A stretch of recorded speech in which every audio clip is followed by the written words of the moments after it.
kusanyika ng'ambo, majina yaitwa Poloni weko.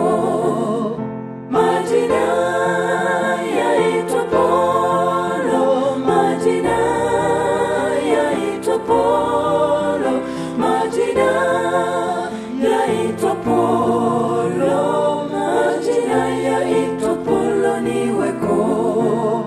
Siku ile watakatifu watakapoamka na kuondoka huru kaburini, watakapokusanyika makaoni kule juu, majina yaitwa Poloni weko.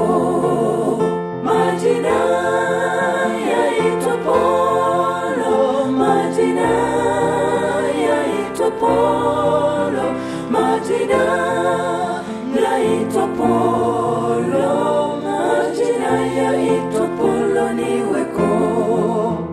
Tutende kazi kwa Yesu mchana kutwa kwa bidii, tutangaze kote pendo la